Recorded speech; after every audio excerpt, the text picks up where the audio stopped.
শুভ সন্ধ্যা। আমাদের মধ্যে আমরা পেয়েছি কল্পবিশ্ব পাবলিকেশনস কলকাতা, তার দুই কর্ণধার সন্তু বাগ। নমস্কার সন্তুদা। আর আমরা পেয়েছি দীপদাকে, দীপ ঘোষ। নমস্কার দীপদা। আমাদের অনুরোধে আপনারা যে আজ আমাদের সময় দিচ্ছেন তার জন্য আমরা বিশেষ কৃতজ্ঞ। আমি আগেও বলেছি কল্পবিশ্ব পাবলিকেশনের কর্মকাণ্ড, কল্পবিশ্ব কিভাবে আস্তে আস্তে তরুণ তরুণী লেখক লেখিকা অনুবাদক অনুবাদিকাদের সুযোগ করে দিচ্ছেন নিজেদের কাজ পাঠক পাঠিকাদের কাছে পৌঁছে দেওয়ার জন্য, সে ব্যাপারে বলার জন্যই ওনাদের আশা। সুতরাং আমি বেশি এইখানে সময় অতিবাহিত করব না। আমি শুধু দুটো কথা বলি। কল্পবিশ্ব এই মুহূর্তে বাংলা প্রকাশনার জগতে অত্যন্ত দায়িত্বশীল কথাটা আমি কেন বলছি সেটা ওনাদের বক্তব্যের মধ্যেই আপনারা বুঝতে পারবেন। তার কারণ আপনারা এর আগেও অনেকে কপিরাইটের বিষয়টা নিয়ে অনেকবার প্রশ্ন করেছেন, এবং আমার মনে হয় কল্পবিশ্বর যারা রয়েছেন they are one of the best persons to answer this in a very responsible manner. তো কল্পবিশ্ব সেই বিষয়টি নিয়ে আমাদের সাথে কথা বলবেন আজ। আমি শুধু আর দুটো কথা বলে দেব যে কল্পবিশ্ব আমাদের বাংলা সাহিত্যের, রাশিয়ান সাহিত্যের অনুদিত প্রায় হারিয়ে যেতে বসা বেশ কিছু সাধারণ টেক্সটকে আবার পাঠক পাঠিকাদের জন্য সামনে নিয়ে এসেছেন। তার জন্য কল্পবিশ্বর কাছে আমার অপরিসীম কৃতজ্ঞতা সবসময় থাকবে। আর দ্বিতীয় কথা, কল্পবিশ্ব সম্বন্ধে আপনারা যারা যারা একটু গুগল করে দেখে নিয়েছেন, আমরা তো লিঙ্কটাও দিয়ে দিয়েছিলাম, ওনারা কিন্তু বাংলার প্রথম ফ্যান্টাসি ওয়েবজিন। আমি ঠিক বললাম তো? Fantasy science fiction, fantasy science fiction webzine. সুতরাং কল্পবিশ্ব শুধু প্রকাশকই নয়, কোথাও একটা গিয়ে কল্পবিশ্ব হয়তো একটা অ্যাক্টিভিজমের কাজও করে যাচ্ছে। এই সমস্ত কিছু নিয়েই ওনারা বলবেন। আমি আর একেবারে সময় অতিবাহিত করব না। আবারও দুজনকে ধন্যবাদ জানাচ্ছি। এবং আর একটা ছোট্ট কথা, এটা আমাকে বলতেই হবে। অতি সম্প্রতি ওয়ার্ল্ড দীপদা ইভেন্টের এক্সাক্ট নামটা একটু মনে করেন। ওয়ার্ল্ড কন হলো অ্যাকচুয়ালি মানে সায়েন্স ফিকশন আর ফ্যান্টাসির মানে সবচেয়ে বড় seminar. World seminar of science fiction and specfic, fantasy ইত্যাদি। সেখানে কল্পবিশ্ব ভারতের শুধু নয়, বিশেষভাবে বাংলার প্রতিনিধিত্ব করেছিল। এটা আমাদের কাছে বিরাট গর্বের বিষয়, এবং এ বিষয়ে আপনারা অনলাইন আরো অনেক তথ্য পাবেন। আমি আর একদম সময় নিচ্ছি না। আমি সন্তুদা, দীপদা আপনাদেরকে কোঅর্ডিনেট করতে অনুরোধ করছি। আপনারা বলুন, তারপরে তো আমাদের শ্রোতারা কথা বলবেন। So over to you.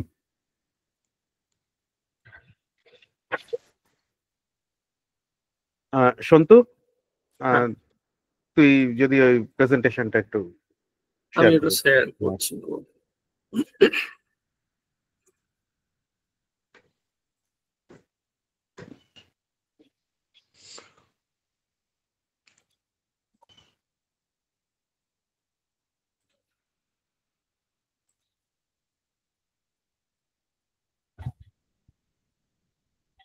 আমরা দেখতে পাচ্ছি।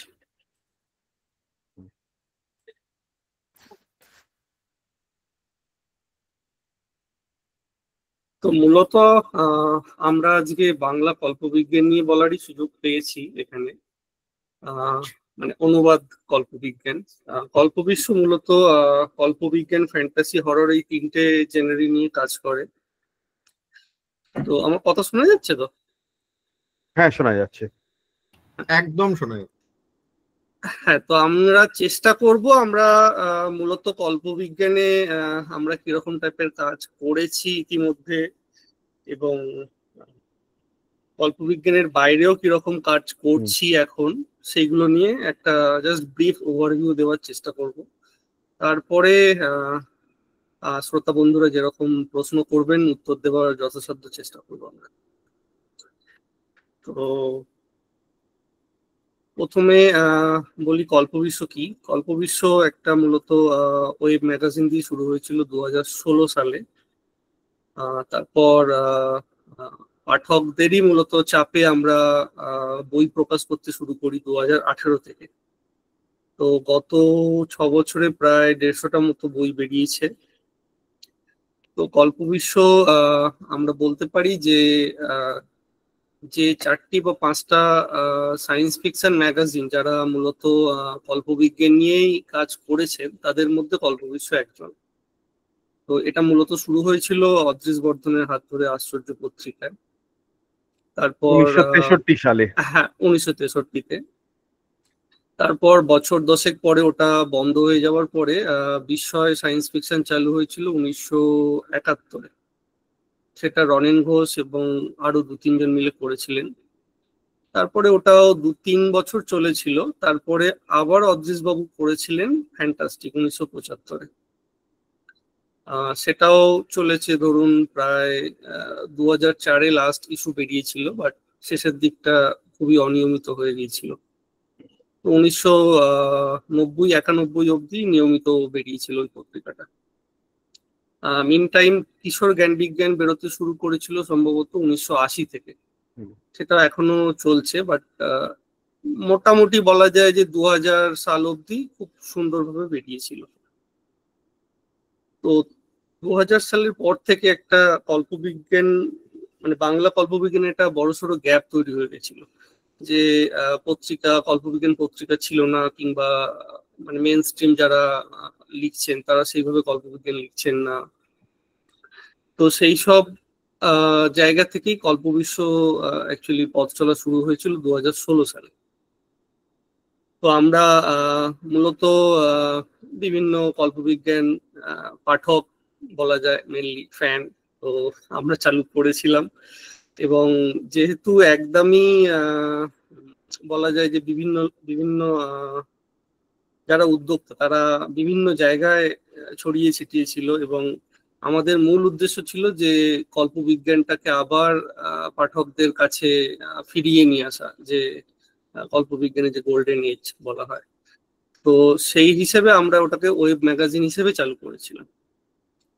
তো তারপরে আস্তে আস্তে রনেন বাবুর হাত ধরে, মেনলি রনেন ঘোষ প্রতিশ্রুতি পাবলিকেশনে, তো উনি আমাদের মোটামুটি সাহস দিয়ে যাতে আমরা বই হিসেবেও প্রকাশ করতে পারি, সেই জন্য কল্পবিশ্বের মানে কি বলবো পাবলিকেশন উইংটাকে উনি মূলত পুশ করেছিলেন প্রথম দিকে একদম।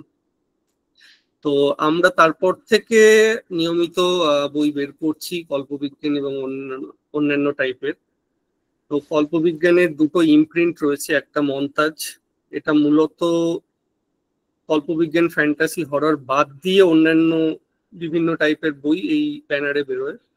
এবং গত বছর পুজোর সময় আমাদের নতুন আরেকটি ইমপ্রিন্ট আমরা ওপেন করেছি, সেটা হচ্ছে কল্পবিশ্ব কমিক্স।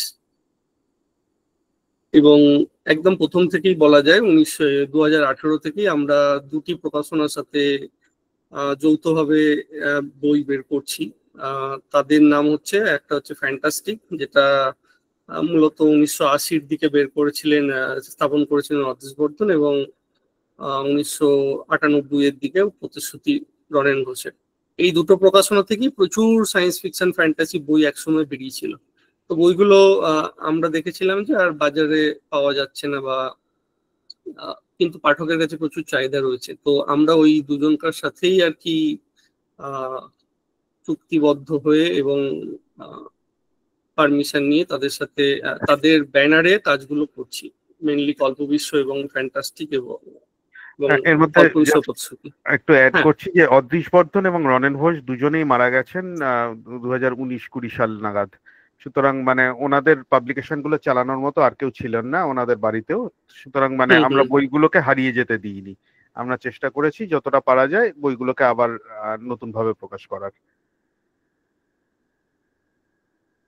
এটা গেল মোটামুটি কল্পবিশ্বের একটা ইতিহাস আর কি। তো আমি এখানে এটা মোটামুটি একটা কল্পবিজ্ঞানের একটা ইতিহাস আমি তুলে ধরার চেষ্টা করেছি, যে একদম প্রথম থেকে কল্পবিজ্ঞানে কিরকম টাইপের পাশ্চাত্যে কাজ হয়েছে এবং ভারতেও কিরকম টাইপের কাজ হয়েছে। ভারতে মূলত শুরু হয়েছে 1835 সালে কৈলাস চন্দ্র দত্তের একটা গল্প থেকে, ছোট গল্প থেকে। এবং আমরা তো জগদীশ চন্দ্র বোসের কাহিনীটা জানি, যে ওটা নিয়ে প্রচুর প্রবন্ধ নিবন্ধ রয়েছে যে ওটা প্রথম সায়েন্স ফিকশন, কিন্তু তার আগেও প্রচুর কাজ হয়েছে আর কি। বিশেষ করে শুক্রভ্রমণ জগদানন্দ রায়ের, সেটা জগদীশ চন্দ্রের আগের কাজ, এবং যেটাকে বলা যেতে পারে মানে অনেক বেটার সাইফাই আর কি, বাংলা সাইফাই। তো আমরা একটা সংকলন বের করতে চলেছি এই একদম প্রথম যুগের সায়েন্স ফিকশন কাজগুলোকে নিয়ে।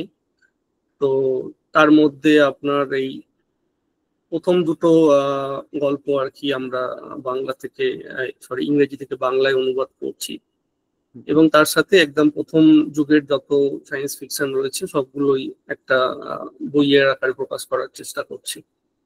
তো সেটা হয়তো সামনেই বেরোবে। হ্যাঁ, এই journal of 48 hours of the year 1945, এটাকেও কিন্তু কৈলাসচন্দ্র বসু শুধু এটা সায়েন্স ফিকশন বলে না, মানে এটা একটা অল্টারনেট হিস্ট্রির গল্প। এটা কিন্তু বলা হয় যে এটা প্রথম কোনো ভারতীয় দ্বারা লেখা কোনো ইংরাজিতে প্রথম কোনো গল্প যেটা প্রকাশিত হয়েছিল, ইংরাজিতে গল্প লেখা কোনো ভারতীয়র, সেই হিসাবে এটিকে দেখা হয়।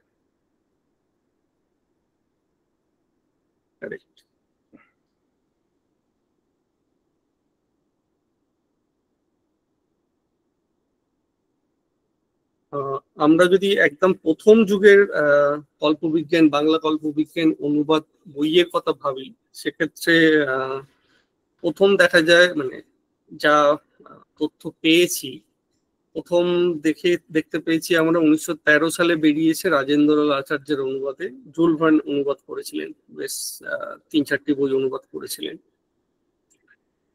তারপর আমরা প্রফেসর চ্যালেঞ্জারের একটা প্যারোডি টাইপের দেখতে পাই সুকুমার রায়ের কলমে, এবং হেমেন্দ্র কুমার রায় বেশ কয়েকটা বই এবং গল্প অনুবাদ করেছেন। অনুবাদই বলবো, মানে ঠিক ডাইরেক্ট অনুবাদ নয়, হ্যাঁ ডাইরেক্ট অনুবাদ নয়, অনুসরণে বলা যেতে পারে আর কি।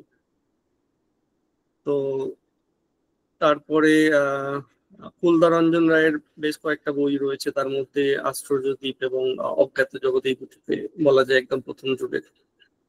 সেই সময় প্রেমেন্দ্র মিত্র লেখা শুরু করেছিলেন সেকালের কথা, যেটা পরে পিঁপড়ে পুরাণ নামে বেরিয়েছিল। তো এগুলোকে একদম প্রথম যুগের মানে বাংলা কল্পবিজ্ঞানে অনুবাদের হাতে খড়ি এই বইগুলো থেকেই হয়েছে বলা যেতে পারে আর কি। তো আমরা কল্পবিশ্ব থেকে বেশ কয়েকটা বই অলরেডি এগুলোকে ফিরিয়ে আনছি, যেগুলো প্রায় 100 থেকে 125 বছর আগেকার বই আর কি। তো আমি কয়েকটা ছবি এখানে দিয়েছি, এর মধ্যে এই 80 দিনে ভূপ্রদক্ষিণটা আমাদের নেক্সট মাসে হয়তো বেরোবে আর কি।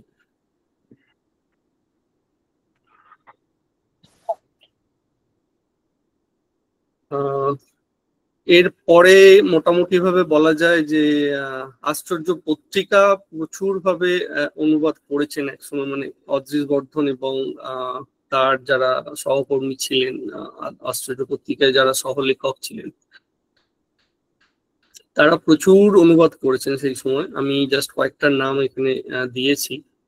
তো মূলত অদৃশ বর্ধন জুল ভার্নের অলমোস্ট পুরো জুল ভার্ন অনুবাদ করেছিলেন।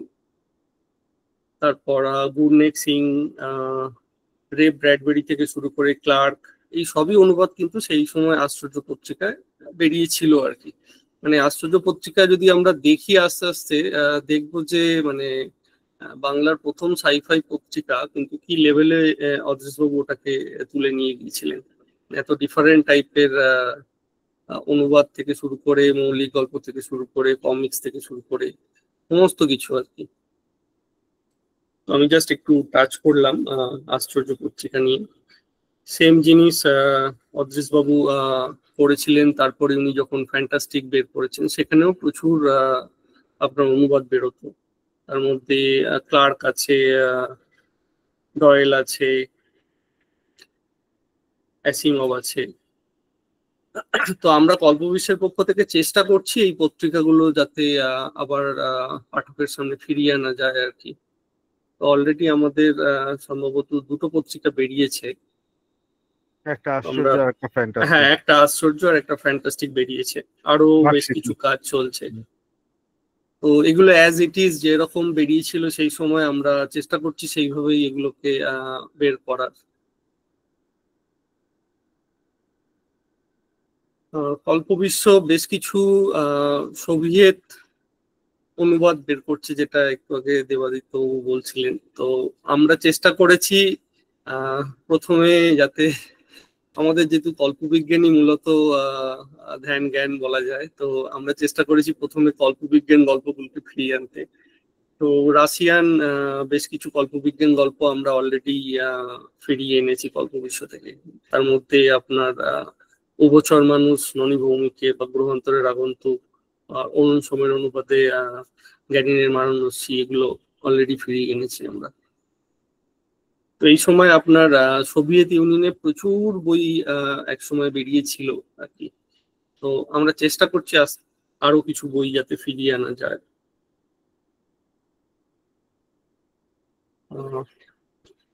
আচ্ছা, এখনকার কল্পবিজ্ঞান হিসেবে আমি কল্পবিশ্বের কিছু ইনিশিয়েটিভস এর কথা বলবো। যেমন আমরা প্রথমে রে ব্র্যাডবেরির 3টে বইয়ের অনুবাদ আপনার কি বলবো, ব্র্যাডবেরি সোসাইটি থেকে কপিরাইট নিয়ে অনুবাদ করা হয়েছিল। তো প্রথমটা তো খুবই বিখ্যাত, এটা দেবজ্যোতি ভট্টাচার্য অনুবাদ করেছিলেন, ফারেনহাইট 451। আর দুটো আপনার একটা হচ্ছে ইলাস্ট্রেটেড ম্যান, এটা অনুবাদ করেছেন সুমিত বর্ধন, এবং মঙ্গল গ্রহের ডায়েরি, এটা আপনার অনুবাদ করেছে যশোধর রায়।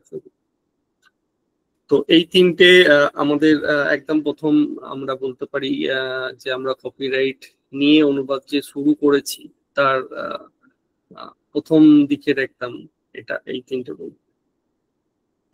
এছাড়াও আমরা স্প্যানিশ এবং Latin science fiction, Latin American science fiction থেকে দুটো বই অনুবাদ করেছি। এগুলো ডাইরেক্টলি স্প্যানিশ থেকে বাংলায় অনুবাদ করা হয়েছিল। তো প্রথম বইটা আপনার আগামীর 7 মুখ, এটা পুরোটাই কার্লোস উচলস্কি কনের 7টা গল্প, সম্ভবত আপনার সায়েন্স ফিকশন ফ্যান্টাসি মিক্স গল্প। তো আরেকটা বই আমরা করেছি যেটা 9জন লেখকের, 9টা ডিফারেন্ট লেখকের স্প্যানিশ সায়েন্স ফিকশন গল্পের অনুবাদ, এবং 9টি দেশ থেকে, লাতিন আমেরিকান এবং স্প্যানিশ। তো এটা গেল আরেকটা ডিফারেন্ট আমাদের ইনিশিয়েটিভ। এরপরে আমরা রিসেন্টলি, মানে 2022-এ সম্ভবত, আমরা ক্লার্কের সমস্ত ছোট গল্পর কপিরাইট কিনেছি। তো এই প্রজেক্টটা বিশাল বড়, প্রায় আপনার 110টা বা 115টা গল্পের অনুবাদ চলছে। তো গত বই মেলায় আমাদের গল্প সমগ্র পার্ট 1 বেরিয়েছে, 30টা গল্পের অনুবাদ। অনেকেই অনুবাদ এই প্রজেক্টে আমাদের সঙ্গে আছে কল্পবিশ্বে। তো এটা আরো 2টো পার্ট বেরোবে, আর দ্বিতীয় খণ্ড খুব শীঘ্রই বেরোবে। তো আশা করা যাচ্ছে এবছরের মধ্যেই 3টে খণ্ড বেরিয়ে যাবে। মানে এটা আমি বলবো বাংলা কল্পবিজ্ঞানে আর কি একটা বিশাল বড় মাইলস্টোন, অ্যাটলিস্ট আমাদের তরফ থেকে আমরা চেষ্টা করেছি যে ক্লার্কের সমস্ত গল্প যাতে বাঙালি পাঠকদের হাতে তুলে দেওয়া যায়। আরেকটা আমি একদম শুরুতে বলছিলাম যে ফ্যান্টাস্টিকের সাথে আমরা বেশ কিছু কাজ করছি। তো এই বইগুলো সবই বলা যায় যে এক সময় ফ্যান্টাস্টিক থেকে বেরিয়েছিল, তারপর হারিয়ে গেছিল। তো আমরা সেই বইগুলো প্রায় বোধহয় 20টা মতো বই আমরা অলরেডি পুনঃপ্রকাশ করেছি। তার মধ্যে প্রচুর সায়েন্স ফিকশন রয়েছে, যেহেতু অজিতবাবু মূলত সায়েন্স ফিকশনে অনুবাদ করতেন। তো এই বইগুলো এখন আমরা রিসেন্টলি বের করেছি আর কি কল্পবিশ্ব থেকে। আচ্ছা সন্তুদা, আমি কি বলুন। দুটো প্রশ্ন অবশ্যই একটু রেখে দেব? হ্যাঁ বলুন। আমি দীপদার সাথে টুপি সারে কথাও বলে নিয়েছি, সুতরাং দীপদা উত্থান করছেন। প্রথম কথা হচ্ছে, আপনারা এই মুহূর্তে এই যে দুর্দান্ত কাজগুলো করে যাচ্ছেন, এগুলো তো আমরা ভীষণ অপেক্ষায় আছি প্রত্যেকে। এর বাইরে একটা জিনিস জানতে চাইছি যে আমাদের যারা এই ধরনের লেখা বা আপনারা যেহেতু এসএফ স্পেসিফিকের যাই বলি তার বাইরেও করেন, যারা অন্য সাহিত্য লিখতে আগ্রহী, প্রথম কথা তারা কোন কোন বিষয় নিয়ে লেখা বা প্রস্তাব আপনাদের কাছে এখন পাঠানোর একটা স্কোপ পেতে পারেন, আর দ্বিতীয় হচ্ছে এই পাঠানোর পদ্ধতিটা যদি একটু আলোকপাত করা। আচ্ছা, সেটা আমি কিছুটা হলেও হয়তো স্লাইডের শেষের দিকে কভার করেছি, মানে আমাদের অন্যান্য টাইপের লেখাগুলো। হ্যাঁ হ্যাঁ, বুঝতে পেরেছি। তো মূলত আমরা সারা বছরই লেখা নিই। তো ফার্স্টে দেখতে হবে যে যে গল্পটা অনুবাদ করছেন বা যে বইটা অনুবাদ করছেন সেটার কপিরাইট কার কাছে আছে, তো এবং সেটা কোন ল্যাঙ্গুয়েজ থেকে অনুবাদ করছেন, সরাসরি অনুবাদ করছেন কিনা, কোনো ইংরেজি অনুবাদ থেকে অনুবাদ করছেন, সেগুলো একটু দেখার ব্যাপার রয়েছে। তো আমরা প্রেফার করি যে যাতে মূল ভাষা থেকে অনুবাদ করা যায় আর কি। তো হয়তো অনেক সময় সম্ভব নাও হতে পারে, তো সেক্ষেত্রে আমরা ইংরেজি মানে মোটামুটি ভাবে বলা যায় যে যেটা প্রামাণ্য ইংরেজি বই সেটা থেকে হয়তো অনুবাদ করা প্রেফার করি। তো আমাদের সাথে কাজ করতে গেলে আমাদের কল্পবিশ্বের যে সাইট রয়েছে কল্পবিশ্ব.com, ওখানে একটা অথরসদের পেজ রয়েছে। তো ওখানে আমাদের সমস্ত নিয়ম কানুন গুলো লেখা রয়েছে যে কিভাবে আমাদের লেখা পাঠাতে হয় টাইপের। তো সেইটা একটু দেখে নিলে খুব ভালো হয়। প্লাস আমার মনে হয় আমরা হয়তো একটু কল্পবিজ্ঞান বা ফ্যান্টাসি বা হররে একটু বেশি জোর দিই প্রকাশ করার জন্য, তবে অন্যান্য লেখাও আমরা ইদানিং প্রকাশ করছি। তো সেগুলোর আমি কিছু কিছু হয়তো এখানে ছবি দেখাবো অনেক কিছু পরের স্লাইডে। তো সেগুলো আমাদের মন্তাজ ইমপ্রিন্ট থেকে বেরোয় মূলত। তো আপনাদের যারা পাঠক বা মানে আপনাদের যারা টিমের আছে আর কি, তারা কিরকম টাইপের লেখা জমা দিতে চাইছে সেরকম কিছু এক্সাম্পল যদি পাই তাহলে আমাদের পক্ষে বেটার হয় বলা। একদম একদম, আমি আগেও আপনাদের পার্টিসিপেন্টদের সবাইকে বলে রেখেছিলাম আপনারা কল্পবিশ্বর আওতায় পড়ে এরকম যে কোনো লেখা যদি কেউ কল্পবিশ্বে পাঠাতে চান, তাহলে I think this is one of the best opportunities to have a direct conversation with people who are going to shortlist, etc. So please come forward with your questions. আর আমার মনে হয় সন্তুদা আলোচনার এই তো চলে এসেছে একজন, আমাদের এর আগেও এই প্রশ্ন করেছিলেন। রুবাইয়া, আপনি মাইক অন করে বলুন। আপনার সেদিন আপনি অনেকগুলো খুব ভালো ভালো কথা বলছিলেন, আমার মনে হয়। বলছি আমি মার্গারেট অ্যাটউড নিয়ে কাজ করছি, আমার PhD thesis submission next year আছে।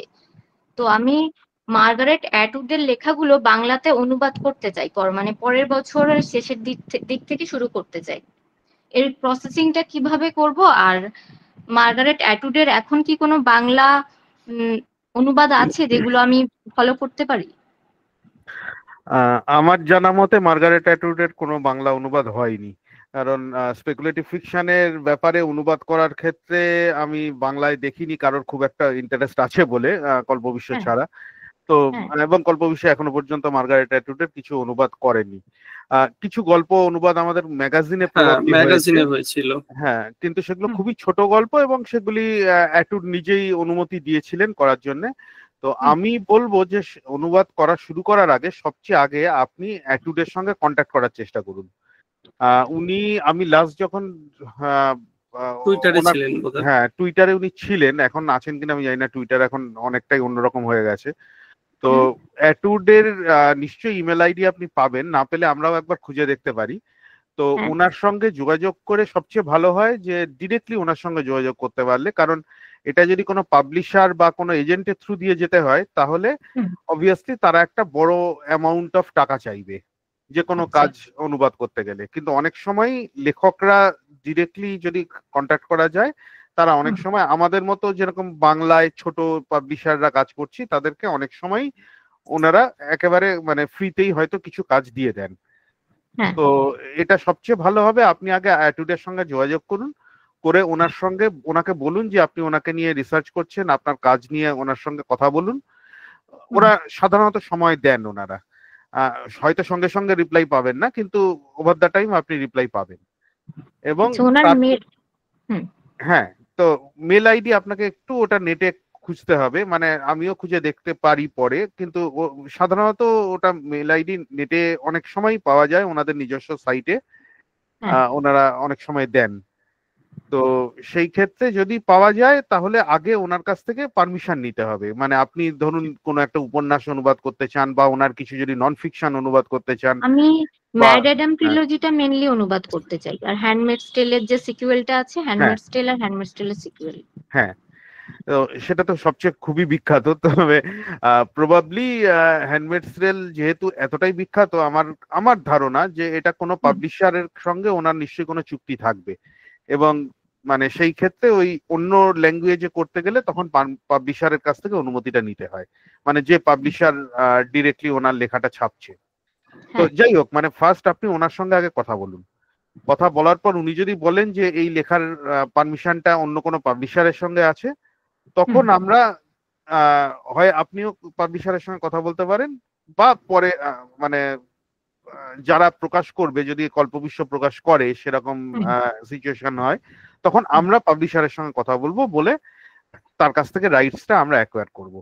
আর যদি উনি আর যদি উনি নিজেই রাইটসটা আপনাকে দিয়ে দেন, অনেক সময় অনেক লেখক দিয়ে দেন, যে ছোট পাবলিশার হলে বা অন্য খুব মানে বাংলার মতো ল্যাঙ্গুয়েজ যেটায় হয়তো অ্যাটুডের কোনো কাজ অনুবাদ হয়নি, তো সেই রকম অনেক সময় উনি দিয়ে দেন। যেমন আমাদের ম্যাগাজিনের যে গল্পগুলো অনুবাদ হয়েছিল সেগুলো উনি নিজেই কথায় জাস্ট ইয়েতে টুইটারে কথা বলে উনি রাইট দিয়ে দিয়েছিলেন যে হ্যাঁ তোমরা অনুবাদ করতে পারো এটা।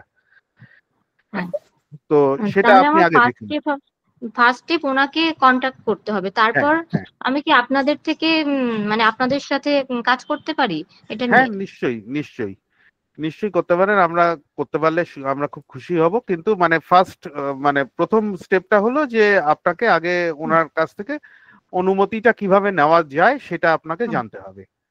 আচ্ছা, আপনাদের সাথে কিভাবে কন্টাক্ট করব পরে, মানে এখন না করলে? আমি এই এখানে চ্যাটে আমাদের লিস্ট দিয়ে দিয়েছি, আমাদের ম্যাগাজিন এবং পাবলিকেশন দুটোরই করে কন্টাক্ট করতে হয়, দুটো পেজ আমি দিয়ে দিয়েছি।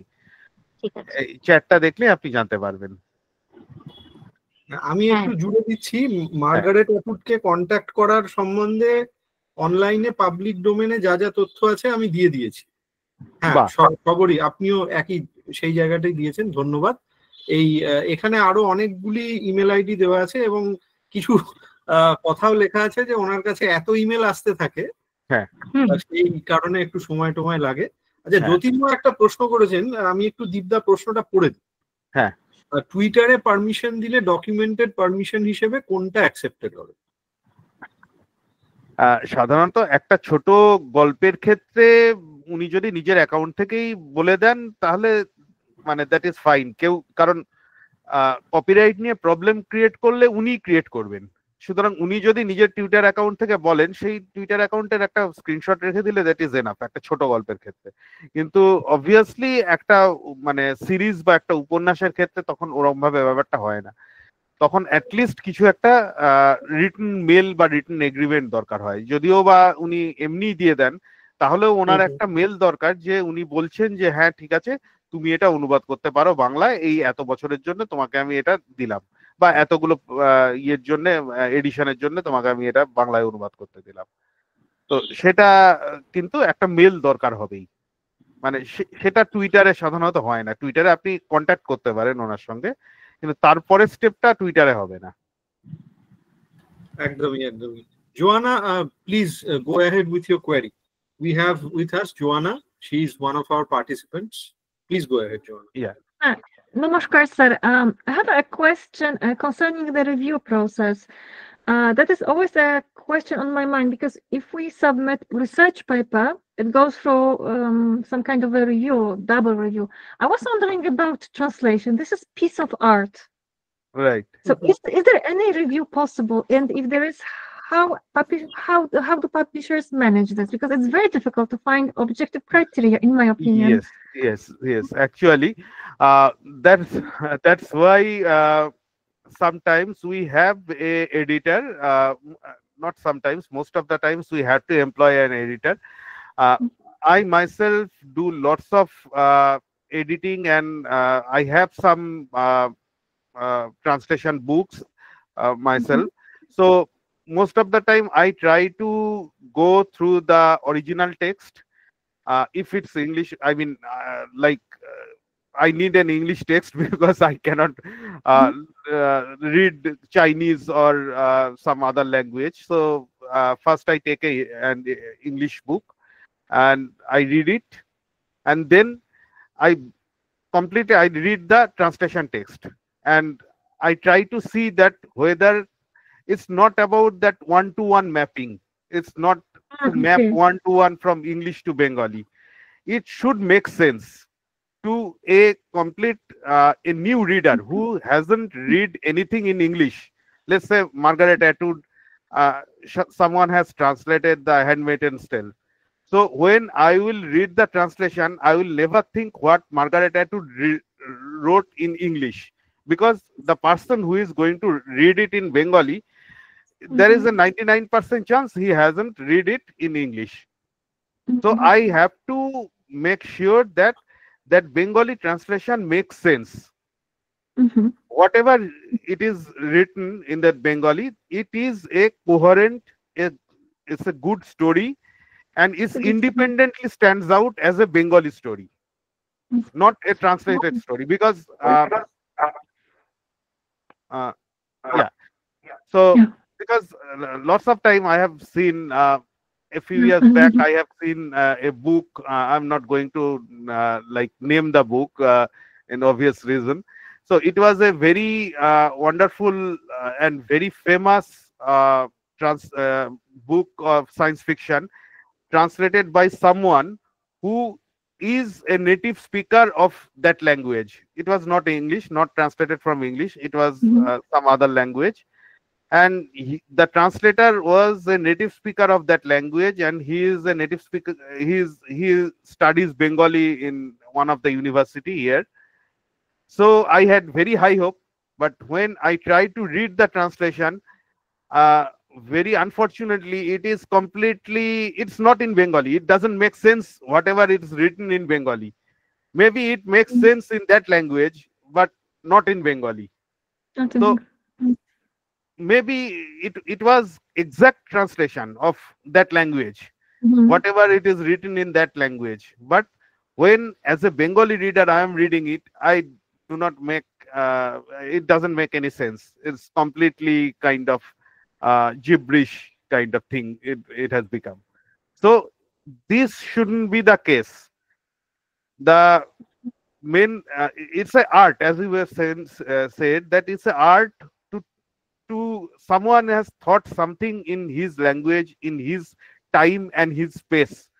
You have to bring that time, space and thought to another time, space and thought in another culture, in another language, and you have to make some sacrifice for that translation, for that transformation. You have to make some sacrifice so that this end product into the another space, another time, another culture, it makes sense. If it's completely alienated, then the translation is not really like it's not a good translation. That's my philosophy. Someone may have some different philosophy. I'm sure that everyone has lots of different kind of philosophy about translation, how it should be done. And lots of time I have like lots of discussion with the other translators, that I said that no, this shouldn't be like this, you should change it like this, and people are adamant. Then we try to talk about this. I still remember there was an example I can just give you, that in one of the Bradbury story, I don't know which story it is, but there was they talk about a hill where actually during that 1920 or 1930 black slaves were taken to that hill, and like they were shot down there. Those those people are shot down in that hill. They are killed. So that hill was covered with cartridge, that bullets. So this thing is a very, very American thing, and very, very American thing of 1920s.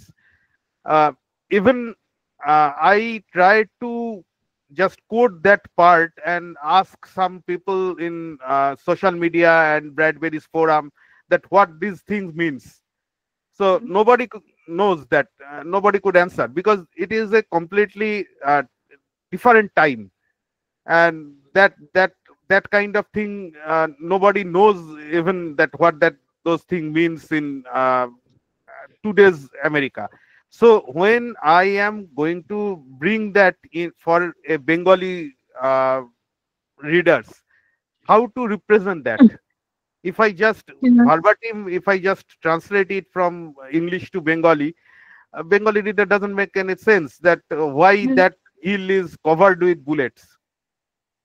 So I have to some way, I have to give them some reference that that's the reason, that's why that hill is covered with bullets.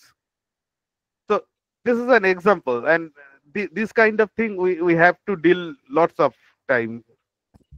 So yeah, I hope that I can give you some pointers. Like this is a very like difficult topic, I know, and we can talk about to and fro the whole time about these topics. Okay. Thank you so very much. Thank you. Welcome. বেশ, আমরা সন্তুদাকে অনুরোধ করছি, সন্তুদা আপনারা প্রেজেন্টেশনটা please continue করুন। আর আমাদের মধ্যে অ্যান্টোনিমের বিশ্বজিৎ দা, সোহম দুজনেই চলে এসেছেন আমাদের শ্রোতা হিসেবে। আপনারা শেষ করার পরে ওনারা শুরু করবেন। আচ্ছা, আমি আবার আমার বোরিং প্রেজেন্টেশনে ফিরছি। তো আমরা মূলত ইংরেজি থেকে কয়েকটা অনুবাদের কথা বললাম। এবার যেটা আমি এখানে দেখাচ্ছি সেটা আপনার বাংলা মানে আপনার ভারতীয় ভাষা থেকে বাংলায় অনুবাদ, যেটা মানে আমাদের হয় না বললেই চলে আর কি। মানে আমাদের ভারতে বোধহয় এখন 22টা মতো অফিসিয়াল ল্যাঙ্গুয়েজ রয়েছে, কিন্তু কোন ল্যাঙ্গুয়েজে কি কাজ হচ্ছে বা কারা কি সায়েন্স ফিকশন লিখছেন টাইপের, তো আমরা জানতেই পারি না হয়তো কলকাতায় বা বাংলায় বসে। তো আমরা এই প্রজেক্টটা নিয়েছিলাম, তো আমাদের প্রদীপ কুমার সেনগুপ্ত আছেন ফলে, তো উনি এটার প্রথম ভাষান্তর করেছিলেন, রিজু গাঙ্গুলি উনি এডিট করেছিলেন বইটি। তো আমরা চেষ্টা করেছিলাম বেশ কয়েকটা হিন্দি সায়েন্স ফিকশন, এখনকার হিন্দি সায়েন্স ফিকশন কিরকম লেখা হচ্ছে সেটা বাংলায় বাংলা পাঠকদের জন্য, বাঙালি পাঠকদের জন্য নিয়ে আসতে। এটা আমাদের লেটেস্ট এবারে বইমেলাতে বেরিয়েছে। এটা আপনার ইরানের সায়েন্স ফিকশন, মূলত জোহা কাজেমি, খুব বিখ্যাত ইরানিয়ান সাইফাই লেখক। তো উনি ওনার থেকে পারমিশন নিয়ে আমাদের লেখিকা অনুষ্ঠুপ শেখ অনুবাদ করেছেন।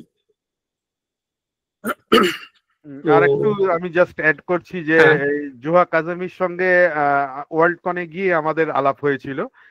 আমাদের বেশ কিছু প্রজেক্ট আমরা অনুবাদ প্রজেক্ট আমরা ওয়ার্ল্ড কন থেকে নিয়ে এসেছি, যেখানে বিভিন্ন দেশের সায়েন্স ফিকশন রাইটার এবং ফ্যান্টাসি রাইটারদের সঙ্গে আমাদের কানেকশন হয়েছিল। হ্যাঁ, জোহা কাজেমি আরেকটা বই আমাদের অনুবাদ চলছে, যশোধরা রায়চৌধুরী করছেন। যশোধরা রায়চৌধুরী করছেন, ওটাও বেরোবে সামনে।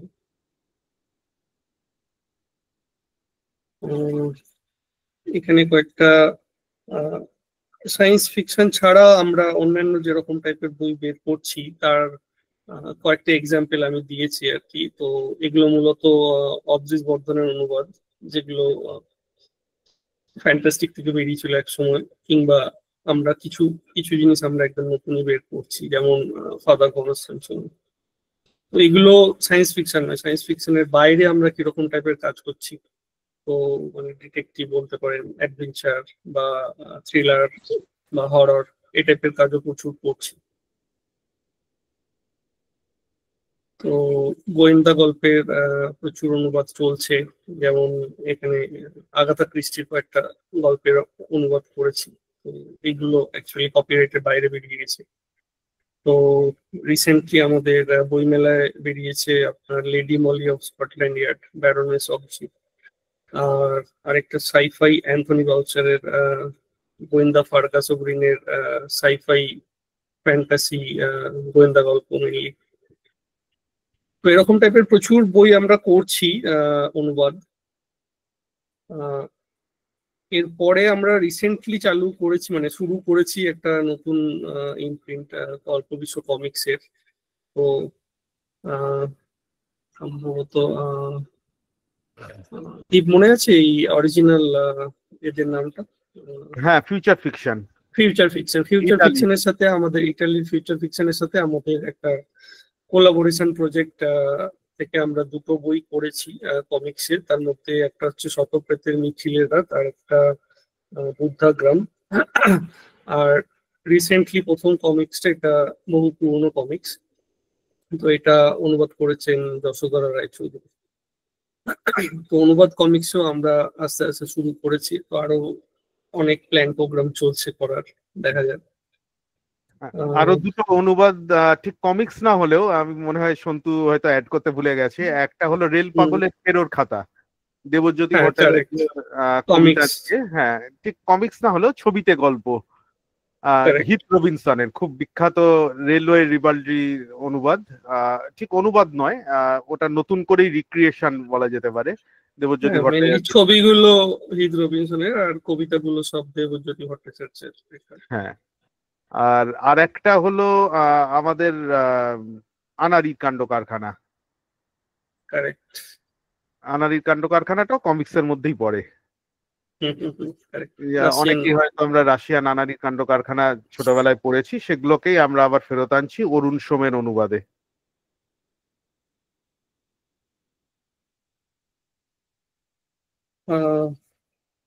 এরপরে আসি আরেকটা অন্য ধরনের প্রজেক্ট কল্পবিশ্বের, যেটা মানে বলা যেতে পারে আমাদের কাজকে আমরা বিশ্বের কাছে ছড়িয়ে দেওয়ার যে প্রজেক্ট। তো আমরা প্রথম যেটা বের করেছিলাম সুমিত বর্ধনের অর্থতৃষ্ণা, বাংলায় বেরিয়েছিল প্রথমে, তারপর সেটা ইংরেজিতে অ্যাকচুয়ালি বেরিয়েছে স্টিমপাঙ্ক থ্রিলার।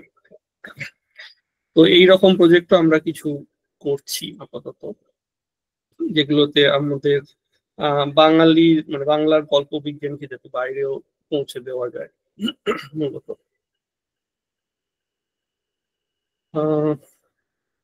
এটা বোধহয় আমাদের লাস্ট স্লাইড। তো আমরা চেষ্টা করেছি গত 5-6 বছরে যে বেশ কিছু বিদেশি গল্প বিজ্ঞানের অনুবাদ সত্য কিনে তাদেরকে বাংলায় অনুবাদ করে প্রকাশ করার। তো জানি না কতটা সফল হয়েছি, আপনারাই ভালো বলতে পারবেন।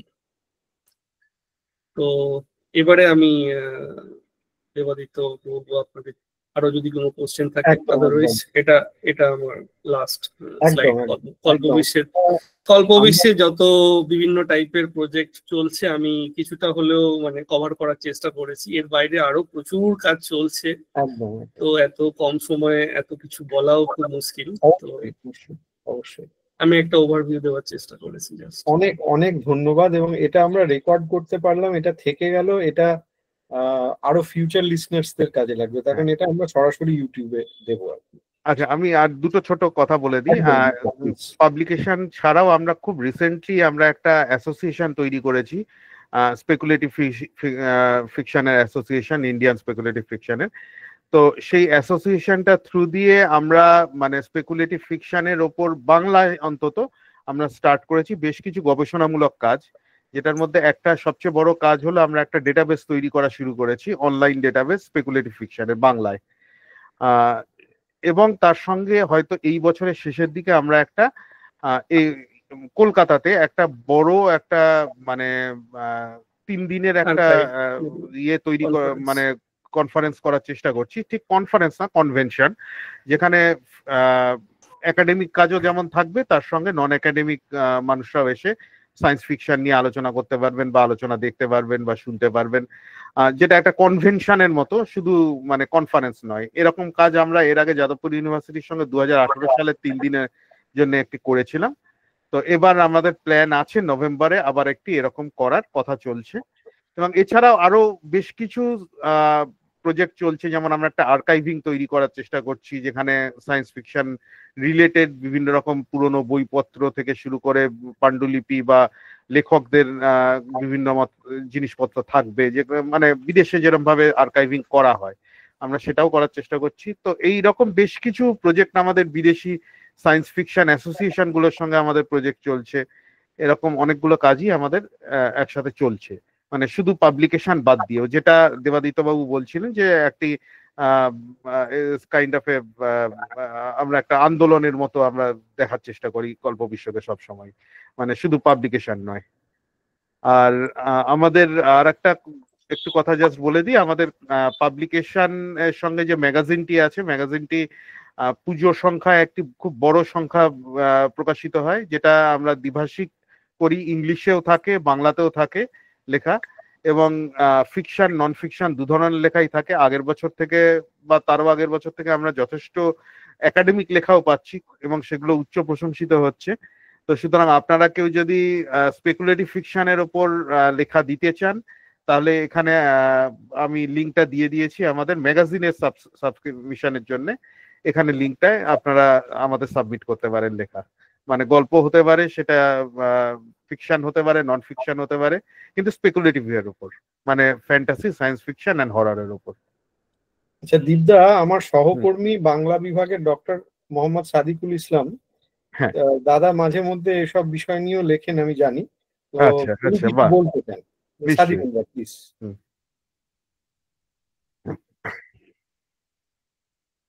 সাদিকুল দা বলুন। হ্যাঁ, শুনতে পাচ্ছেন দীপবাবু? হ্যাঁ হ্যাঁ শুনতে পাচ্ছি, নমস্কার। নমস্কার, শুভ সন্ধ্যা। শুভ সন্ধ্যা।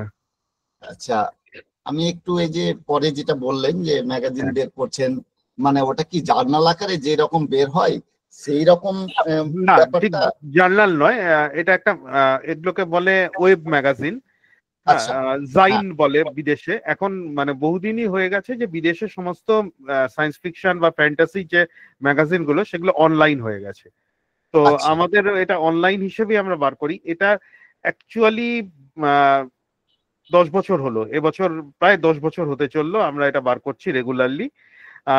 আমাদের জার্নাল হিসেবে আমাদের কোনো এসএসএন নেই কিছু। আমরা মাঝে একবার ইয়ে করেছিলাম যে এটাকে জার্নাল হিসেবে রেজিস্টার করব কিনা, তারপর আর সত্যি সময়ের হয়ে ওঠেনি।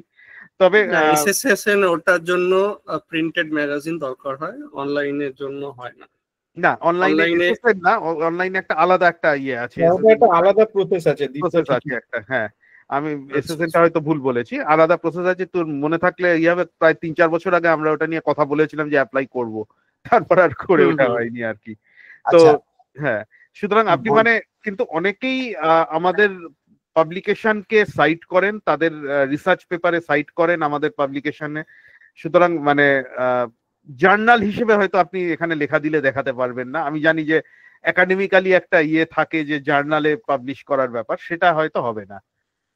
না, এবার আমি একটু বলতে চাই, সে না হোক, এখানে যে লেখাগুলো মনে করুন যে হয়তো আমি দেব বা আর কেউ দেবেন, তো আমার কি এই যে গল্পগুলোর উপরে বা সায়েন্স ফিকশন কল্পবিজ্ঞান বলি বা সেটা হয়তো গোয়েন্দা বা অলৌকিকের মিশেল একসঙ্গে করেও হতে পারে, যাই হোক, তো এটা আমাদের দেশীয় গল্পই হবে না বিদেশের হতে পারে, এইরকম একটু ধারণাটা যদি দেন আমাকে।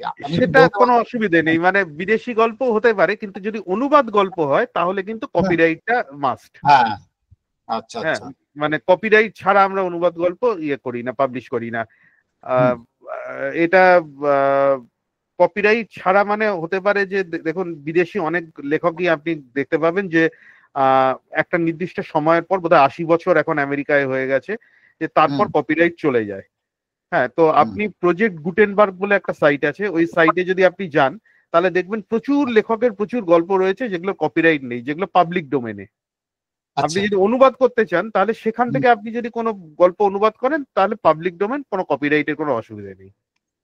কিন্তু তাছাড়া যদি হয়, মানে রিসেন্ট কোনো লেখকের গল্প হয় বা ইভেন 60 সালে বা 70 সালে 80 সালে লিখেছেন এরকম লেখকের গল্প হয়, তাহলে কিন্তু তিনি বেঁচে না থাকলেও তার কপিরাইটের, তার যে পাবলিশার আছে বা তার যে হেয়ার রয়েছে তার কাছ থেকে কপিরাইটের অনুমতি নিতে হবে। তাহলে মনে করুন যে লীলা মজুমদারে যেমন সব ভূত উড়ে, যেমন হ্যাঁ ভূত কালার, তারপরে হচ্ছে এই ভূতনি সিদ্ধ সাধনম, এইগুলোর কি আমাকে, বা 10 চক্রে ভগবান ভূত, এগুলোর জন্য কি আমাকে আলাদাভাবে কপিরাইট নিতে হবে, না ওগুলো অলরেডি? না মানে আপনি ওটাকে ইংরেজিতে অনুবাদ করতে চাইছেন, হয় ইংরেজি লীলা মজুমদারের গল্প, বা ইংরেজি থেকে বাংলা, এইরকম আমাদেরও তো দেশীয় অনেকেই ইংরেজিতে। হ্যাঁ মানে ধরুন হ্যাঁ সেরকম যদি হয় যে আপনি যদি আজকে ধরে নেন যে কোন একজন দেশীয় কোন একজন লেখকের লেখা আপনি বাংলায় অনুবাদ করবেন, তাহলেও কিন্তু আপনাকে কপিরাইটটা আপনাকে নিতে হবে, অথবা তার মারা যাওয়ার 60 বছর হলে তাহলে পাবলিক ডোমেইনে যায়, ভারতের নিয়মে যায়। আচ্ছা, না হলে কপিরাইটটা কিন্তু নিতে হবে। হ্যাঁ বেশ, বুঝতে পারলাম। অসংখ্য ধন্যবাদ আমাদের কলেজের পক্ষ থেকে, আমার পক্ষ থেকে অনেক ধন্যবাদ। ভালো থাকবেন। বেশ, আমি এবারে একটু অ্যান্টোনিমের দিকে যাব। দীপদা, আমরা অ্যান্টোনিমকে এবারে অনুরোধ। নিশ্চয়ই।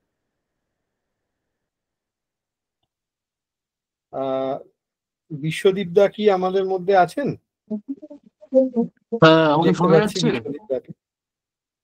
একদম শোনা যাচ্ছে বিশ্বদীপদা, অনেক ধন্যবাদ যোগদান করার জন্য।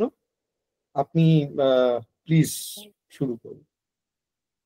আমি একটুখানি বলে দিই, আমাদের কাছে কোনো প্রেজেন্টেশন তো নেই, আমার ধারণা ছিল কিছু প্রশ্ন থাকতে পারে, তার উত্তর দিতে পারি, আর অ্যান্টোনিম সম্বন্ধে একটা সংক্ষেপে বলতে পারি। অ্যান্টোনিম, দেখো অ্যান্টোনিম শুরু হয়েছিল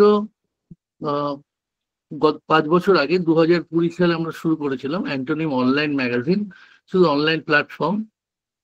সেটা সমস্ত ভাষা থেকে ইংরেজি অনুবাদের জন্য, এবং সেই ম্যাগাজিন এখনো অনলাইনে আছে, বাট আমরা গত বছর ডিসেম্বর মাস থেকে একটা কোয়ার্টারলি প্রিন্ট জার্নালও শুরু করেছি।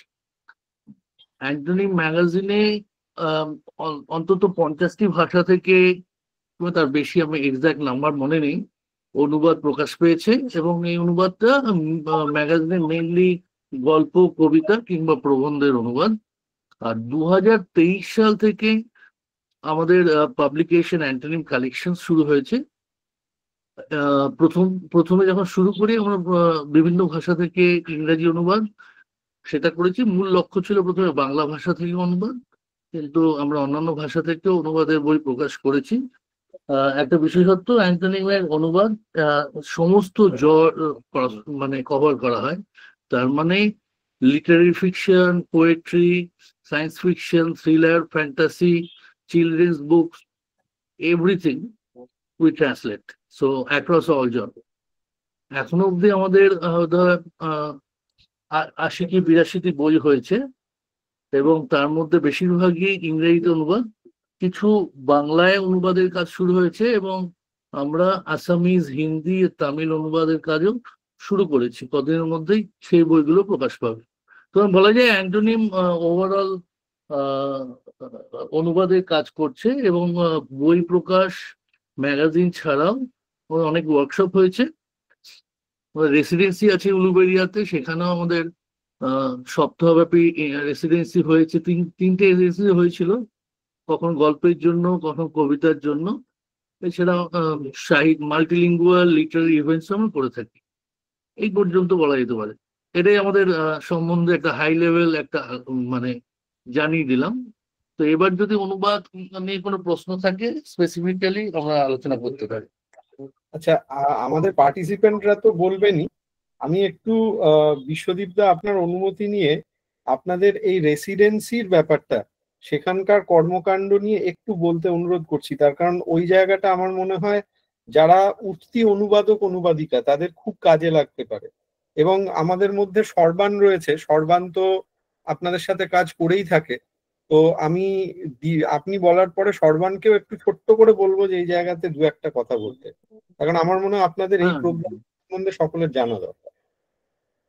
হ্যাঁ, সর্বন তো আমাদের রেসিডেন্সিতে পার্টিসিপেটও করেছে। এখনো পর্যন্ত যে আমরা রেসিডেন্সি করেছি সেগুলো সাধারণত 1 উইক লং, এবং প্রতিটা রেসিডেন্সিতে 3 থেকে 4 জন পার্টিসিপেন্ট থাকেন আমাদের রেসিডেন্সিতে উলুবেড়িয়াতে। এবং আমরা এক একজন লেখকের উপর কাজ করেছি।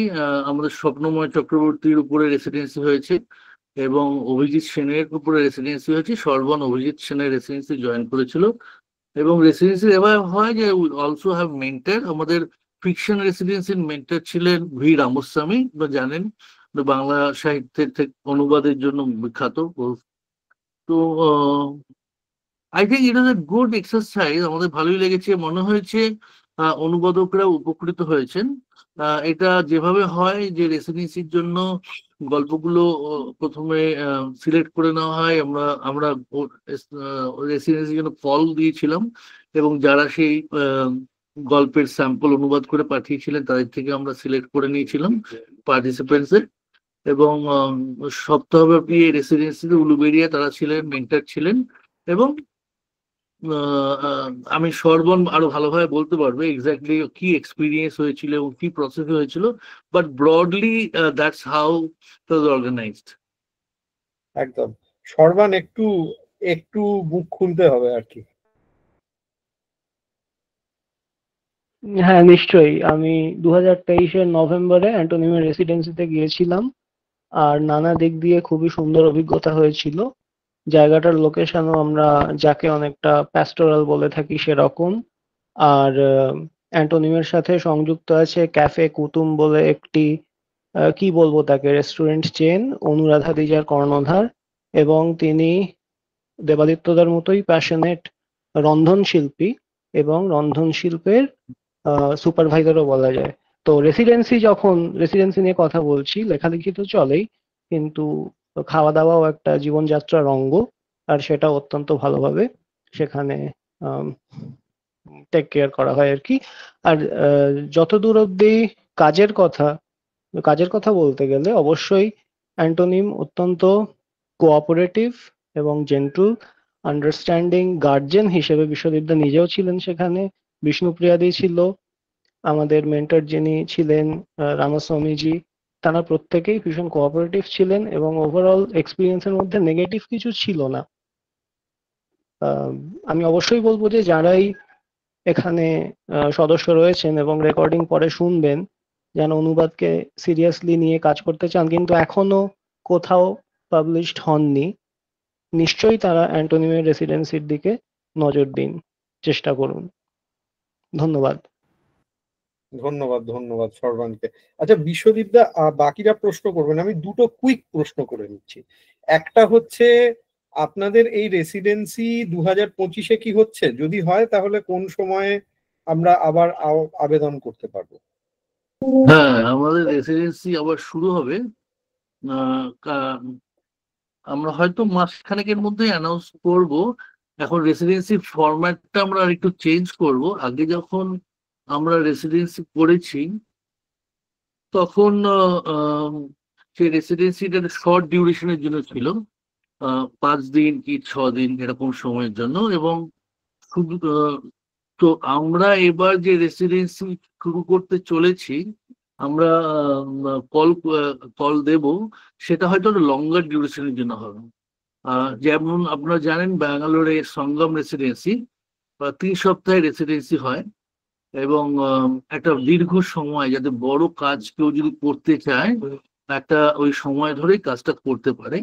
তো খুব শিগগিরই, আমার মনে হয় এখন তো মে মাস, তো জুলাই মাসে অ্যানাউন্সমেন্ট আসবে। এবং আমরা সারা বছরে ঠিক করেছি যে তিনটে এরকম রেসিডেন্সির সময় আমরা দেব। কারণ যারা এই অনুবাদ কিংবা লেখালেখির কাজ করে তারা তো অন্যান্য বিভিন্ন জীবিকায় লিপ্ত আছেন এবং সেই জন্য তাদের একটু প্ল্যানিং করতে হয়। যদি 3 সপ্তাহের জন্য রেসিডেন্সি করতে হয় তো একটু প্ল্যান, যেটা আমার ভ্যাকেশন আছে কিনা, আমি ছুটি নিতে পারবো কিনা, আমার পারিবারিক সমস্যা আছে কিনা। তো আমরা সারা বছরের রেসিডেন্সির একটা অ্যানাউন্সমেন্ট করব এবং তারপরে কিরকম আবেদন আসে সেই অনুযায়ী আমরা ঠিক করবো। কিন্তু এবার আমরা রেসিডেন্সি করবো আর লম্বা সময়ের জন্য, ইচ্ছা আছে অন্তত 2 সপ্তাহ, তো মিনিমাম 3 সপ্তাহ হতে পারে। কারণ 1 সপ্তাহটা যদি একটু বড় কাজের জন্য খুবই কম সময়। একদমই। আচ্ছা দ্বিতীয় যে প্রশ্নটা আমি করে নেব, তারপরে আমাদের পার্টিসিপেন্টরা প্রত্যেকে ওয়েলকাম প্রশ্ন করার জন্য। আচ্ছা বিশ্বদীপদা, এই মুহূর্তে কি অ্যান্টোনিমের এমন কোনো প্রজেক্ট বা এমন কোনো আগ্রহের জায়গা আছে যে জায়গাটাতে অ্যান্টোনিম প্রকাশ করতে চায় অনুবাদ, কিন্তু এই মুহূর্তে যে কোনো কারণেই হোক সেরকম উল্লেখযোগ্যভাবে মানুষ এগিয়ে আসছেন না সেই জায়গাটায় কাজ করার জন্য? আমি কি মানে কিছুটা বোঝাতে পারলাম আমি কি বলতে? না, আমি বুঝতে পারলাম না। মানে ধরা যাক এই মুহূর্তে আমি যদি একজন প্রকাশক হই, ধরা যাক আমি এই মুহূর্তে চাইছি যে মার্গারেট, একটু আগে অ্যাটুডের কথা হচ্ছিল যে আমার কাছে সব রকম ইনফ্রাস্ট্রাকচার আছে, আমি চাইছি মার্গারেট অ্যাটুডের লেখা অনুবাদিকাদের পেতে, কিন্তু যে কোনো কারণেই হোক আমি পাচ্ছি না। এই মুহূর্তে অ্যান্টোনিমের কি এরকম কোনো প্রজেক্ট আছে যেটাতে অ্যান্টোনিম বিশেষভাবে অনুবাদিকাদের খুঁজছে কিন্তু কোনো কারণে যোগাযোগ হয়ে উঠছে না? তাহলে আমাদের যারা পার্টিসিপেন্ট তারা হয়তো কেউ কেউ আগ্রহী হতে পারে সেই জায়গায়। অনুবাদক খুঁজছি, আমরা সবসময় খুঁজি। অনুবাদক খুঁজছি না কপিরাইট খুঁজছি, সেটা হচ্ছে প্রশ্ন। আচ্ছা, হ্যাঁ, এটা তো অবশ্যই। এটা একটা ব্যাপার। দ্বিতীয় কথা হচ্ছে অনুবাদ করার জন্য আমরা যেহেতু আমাদের এখনো পর্যন্ত মূল লক্ষ্য বাংলা এবং অন্যান্য ভারতীয় ভাষা থেকে ইংরেজিতে অনুবাদ করা, that was our first aim, right? তো সেখানে দেখতে গেলে অনুবাদ করার যোগ্য প্রচুর লেখা আছে, কিন্তু আমরা তো সব নিতে পারিনি। কারণ এক একটা নভেল বাংলা থেকে কিংবা হিন্দি থেকে কি আসামিস থেকে অনুবাদ করা, সম্পাদনা করা, এগুলো এক একটা 1 থেকে 1.5 বছরের প্রজেক্ট। সুতরাং আমরা যদিও অনেক বই নিয়ে কাজ করছি তবুও সেটা সম্ভব নয়। তো সেই সমস্যা যদি দেখতে হয়, সেই সমস্যাটা আছে। তার মানে আমরা একা অনুবাদ করলে হবে না। একটা তো ঘটনা হচ্ছে যে বিশ্ব সাহিত্যে ভারতীয় সাহিত্য থেকে অনুদিত ইংরাজি কিংবা অন্যান্য দু একটি মেজর ইন্টারন্যাশনাল ল্যাঙ্গুয়েজের কথাই বলি, সেটা সংখ্যা খুব কম। তো এই সংখ্যাটা যেহেতু কম, তার মানে হচ্ছে বহু লেখা হয়েছে যার অনুবাদ হয়নি। সুতরাং অ্যান্টোনিম একা তো সেটা করতে পারবে না। অন্যান্য যারা প্রকাশনা সংস্থা আছেন, যারা ইংরেজিতে অনুবাদ করতে চান কিন্তু জানেন না যে কিভাবে এগোতে হবে, আমরা আছি, আমরা সাহায্য করতে পারি, সেটা বলতে পারি। আমরা ভাবছিও হয়তো এই বছরের শেষের আগেই একটা কোনো পাবলিশার্স কনফারেন্স করে অন্তত অন্যান্য যে সমস্ত প্রকাশনা সংস্থা যাদের মধ্যে অনুবাদের ইচ্ছা আছে তারা কি করতে চায় এবং তাদের আমরা কিভাবে সাহায্য করতে পারি সে নিয়ে আলোচনা করব। দুর্দান্ত দুর্দান্ত প্রস্তাব। আচ্ছা, আমাদের একজন পার্টিসিপেন্ট অম্লান নিজে নাটক লেখেন, অনুবাদ করেন। অম্লান একটি প্রশ্ন রেখেছেন, অ্যান্টোনিমের ট্রান্সলেটেড বুকসের সেল এই মুহূর্তে কিরকম হচ্ছে আর কি? এখন সেল, এটা একটা বড় প্রশ্ন। সেল কি, প্রথম হচ্ছে কিভাবে হচ্ছে। এখন সেল করার জন্য যেহেতু আমাদের আমরা তখন কল্পবিশ্বের কথা শুনছিলাম, কল্পবিশ্ব ও প্রধানত বাংলায় প্রকাশ করেন। হ্যাঁ, একটা দুটো ইংরেজি বই করেছেন, কিন্তু বেশিরভাগই অন্যান্য ভাষা থেকে বাংলায় অনুবাদ করছেন। তো বাংলা প্রকাশনার এই বিক্রির পরিসরটা অবশ্যই বাংলা কেন্দ্রিক। অবশ্যই কিছু বই বাইরে বিক্রি হয়, কিন্তু অ্যান্টোনিমের ক্ষেত্রে সেটা নয়। অ্যান্টোনিমের ক্ষেত্রে এটা পৃথিবীর যে কোনো জায়গায় বিক্রি হতে পারে, সারা ভারতে বিক্রি হতে হবে।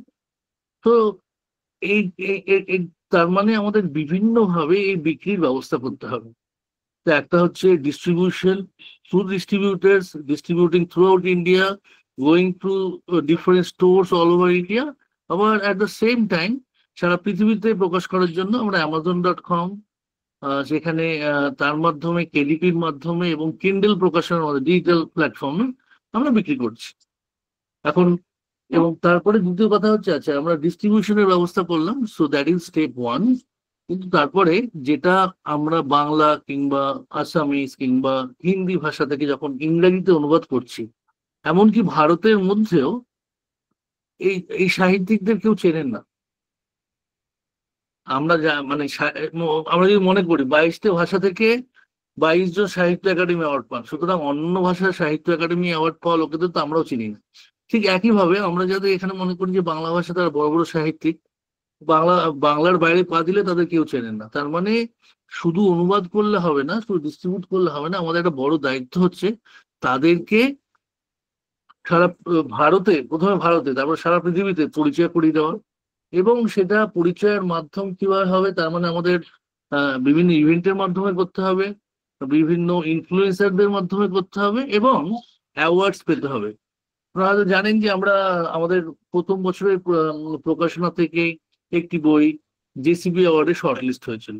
So these are the mechanism we will be promoting. So then comes sales, right? And also there are a lot of literary events that happens. The big festivals, Jaipur Lit Fest, Bangalore Lit Fest, Chennai Lit Fest, Bukaru, এই সমস্ত ফেস্টিভ্যালে আমাদের রিপ্রেজেন্টেশনটা আনতে হবে। It doesn't happen overnight. So after that it comes, how do you sell, right? And how are you selling?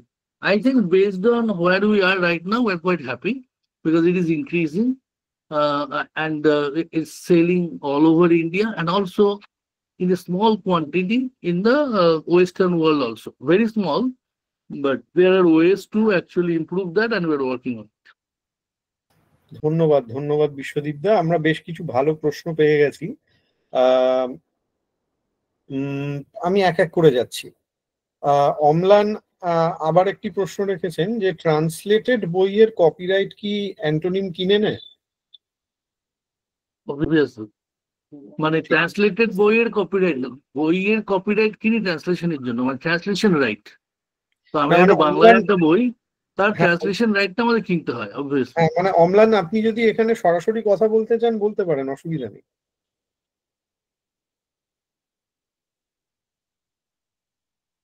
আচ্ছা, আমি ধরে নিচ্ছি অম্লান যে কোনো কারণেই হোক আপাতত বলতে চাইছিলাম।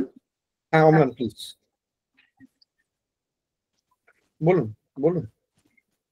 যে বইগুলো আপনারা ট্রান্সলেটেড হচ্ছে, আপনাদের এখানে ইংরেজিতে ট্রান্সলেটেড হিসেবে আপনারা পাবলিশ করছেন, সেই বইগুলো সোর্স যে ল্যাঙ্গুয়েজ সেখান থেকে নেওয়ার সময় তার মানে আপনারা সরাসরি নিজেরাই যিনি লেখক রাইটার বা রাইটারের যিনি কপিরাইট হোল্ডার তার সাথে কি কথা বলে কপিরাইটের ব্যাপারটা দেখে নেন, তাই তো? সেটাই বলতে চাইছি। নিশ্চয়। তো এটা দু তিন রকম ভাবে হয়। একটা হচ্ছে রাইটারের সাথে সরাসরি যোগাযোগ, তো আমরা তখন রাইটারের সাথে কন্ট্যাক্ট করি। আরেকটা হচ্ছে through there agent or publisher, তাদের সাথে কন্ট্যাক্ট করে সেই তখন কপিরাইটটা নেওয়া হয়।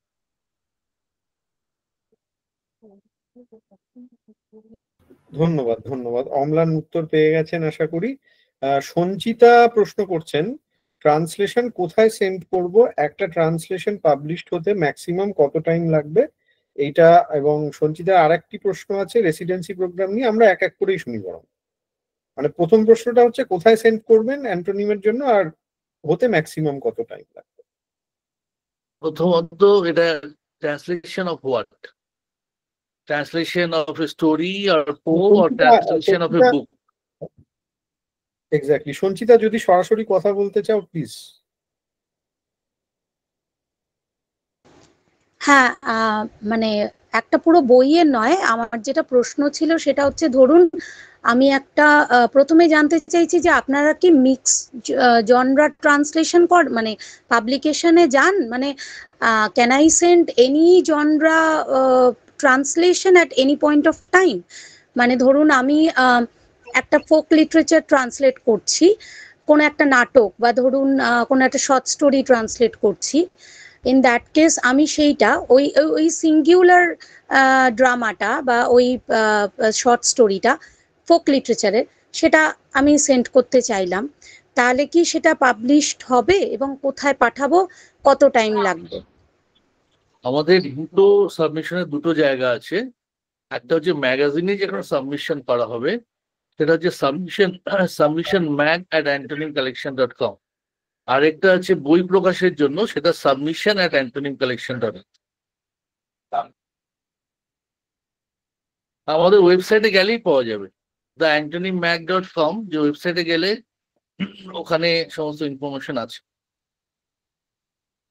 আচ্ছা, ওকে, তাহলে এনি জনরাই আমি সেন্ড করতে পারি অ্যাজ আ ট্রান্সলেটর, মানে ম্যাগাজিনের জন্য? সেটা আমি জানতে চাই, সাবমিশন ম্যাগাজিনের জন্য না বইয়ের জন্য? ম্যাগাজিনের জন্য। ম্যাগাজিনের জন্য মানে খুব ছোট লেখা হতে হবে, কারণ এটা অনলাইন ম্যাগাজিনের জন্য যদি হয়। আর যদি রিটেন জার্নাল যেটা আমাদের কোয়ার্টারলি বেরোয়, তার জন্য একটু বড় লেখা আমরা অ্যাকসেপ্ট করব। আচ্ছা, তাহলে কোনো একটা পূর্ণাঙ্গ নাটক, একটা ফুল লেন্থ ড্রামা, কিন্তু সেটা ফোক লিটারেচারের ধরুন, তাহলে ইন দ্যাট কেস আমি কি আপনাদের বইয়ের জন্য পাঠাবো, তাই তো? সাবমিশন ম্যাগেই পাঠিয়ে দেবেন, সেটাও পাঠাতে পারেন। যদি মানে একটা নাটক কত বড় তো আমি বুঝতে পারছি না, তো ওটার বই এটা যদি বুক লেন্থ হয় তাহলে submission@antonymcollection.com দেবো। আচ্ছা, ধরুন যদি 15 থেকে 20 পাতার মতন হয়, ইন দ্যাট কেস ওটা আপনি submissionmag@antonymcollection.com পাঠিয়ে দিন। ওকে ওকে, তাহলে আমার আরেকটা প্রশ্ন যেটা, সেটা হচ্ছে ওটা কি একটা এরকম ব্যাপার থাকে যে এটা সিলেক্টেড হবে তারপরে ছাপা হবে, বা এইবারে ছাপা হলো না পরের বারে হবে, মানে পাবলিকেশনের সময়টাও একটু এখানে জানতে চাইছি। আমাদের ম্যাগাজিন দুটো পার্ট আছে, একটা হচ্ছে অনলাইন, যেটা প্রতি সপ্তাহেই নতুন নতুন লেখা বেরোয়, 2 কি 3টে করে, আর একটা হচ্ছে কোয়ার্টারলি জার্নাল, সেটা বছরে 4 দিন বেরোয়। হ্যাঁ, আর সঞ্চিতা, অন্য যে প্রশ্নটা সেটাও তুমি একবারে জেনে নাও প্লিজ। হ্যাঁ, আমি আরেকটা যেটা লিখেছিলাম যে রেসিডেন্সি প্রোগ্রামের নোটিফিকেশনটা কি করে পাবো, মানে আপনাদের কোনো ওয়েবসাইট চেক করতে থাকবো নাকি সোশ্যাল মিডিয়া হ্যান্ডেল আছে, সেটার থেকে জানবো? আমাদের সোশ্যাল মিডিয়া হ্যান্ডেল আছে, ওয়েবসাইটও আছে। তো আমাদের আমাদের দুটো অর্গানাইজেশন, একটা পাবলিকেশন যেটা হচ্ছে antonymcollection.com, আর একটা হচ্ছে নন প্রফিট যেটা antonym council of global art and literature. ওটার ওয়েবসাইট হচ্ছে acgal.in। রেসিডেন্সির খবর ওখানে পাওয়া যাবে acgal.in এ। এছাড়া আমাদের যে অ্যান্টোনিমের ফেসবুক ইনস্টাগ্রাম হ্যান্ডেল আছে, সেখানেও এই খবরটা দেওয়া হবে। Okay, thank you so much. আপনি যত email ID and etcetera website link বললেন, এগুলো যদি একটু আমাদেরকে পাঠিয়ে দেওয়া হয় খুব ভালো হয়। আমি মোটামুটি সবগুলোই গ্রুপে দিয়ে দিয়েছি, বাট বিশ্বদীপ দা আরো কিছু পাঠালে আমি নিশ্চয়ই দিয়ে দেবো। ওকে, থ্যাংক ইউ থ্যাংক ইউ। ঠিক আছে, এবারে আমি আসছি আমাদের জ্যোতির্ময়ের প্রশ্নে। নভেল ট্রান্সলেশন না করে শর্ট স্টোরিজ নিয়ে কাজ করলে সেক্ষেত্রে পাবলিশ করতে কতটা সময় লাগতে পারে?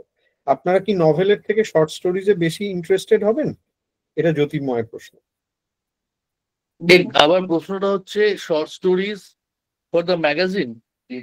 তো ম্যাগাজিনে প্লিজ মাইক অন করে কথা বলতে পারেন।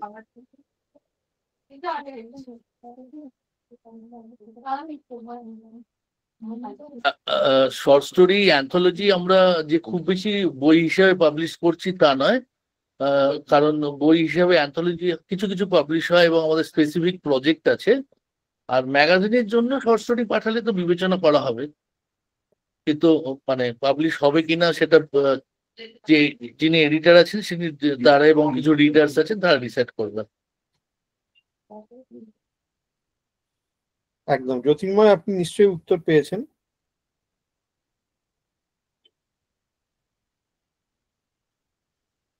একদম খুব সুন্দর আলোচনা হচ্ছে। আরো কেউ যদি কিছু প্রশ্ন করতে চান প্লিজ, আমাদের একটু এখনো সময় আছে। আর না হলে আমি নিজে সকলের অনুমতি নিয়ে আমি নিজেই আরো 2-1টা প্রশ্ন করে ফেলবো আর কি। আমি বরঞ্চ করেই দিই প্রশ্নটা। বিশ্বদীপ দা, একটা বিষয়, ধরা যাক কেউ একজন কোনো একটি বিদেশি খুব নামকরা উপন্যাস সেটাকে বাংলায় অনুবাদ করার চেষ্টা করছেন, এবং সেটা অ্যান্টোনিম থেকেই হয়তো তিনি করতে চান, কিন্তু কপিরাইট দেওয়ার ক্ষেত্রে যারা কপিরাইটটা দেবে তারা বেশ কিছু টাকা চাইছে। অ্যান্টোনিম কি কোনো গ্র্যান্ট অফার করে কখনো? যদি সেই প্রজেক্টে আমরা আগ্রহী হই এবং কপিরাইট পাওয়ার জন্য টাকা দিয়ে কিনতে হয়, আমরা তো কিনি। আমরা অনেক কপিরাইটই কিনছি, অন্য ভাষা থেকে বাংলা অনুবাদ করার জন্য কপিরাইটও কিনছি। আমরা যদি প্রজেক্টে ইন্টারেস্টেড হই এবং যদি কপিরাইটটা রিজনেবল দামে পাওয়া যায়, আমরা কিনে নিই। ঠিক ঠিক ঠিক। আচ্ছা বেশ, আর কেউ যদি প্রশ্ন কিছু করতে চান প্লিজ করতে পারেন, এবং আমাদের সাথে দীপদারাও আছেন, যদি দীপদাদের জন্য কোনো প্রশ্ন থাকে এখনো সেটা করা যাবে। অম্লান বলুন প্লিজ।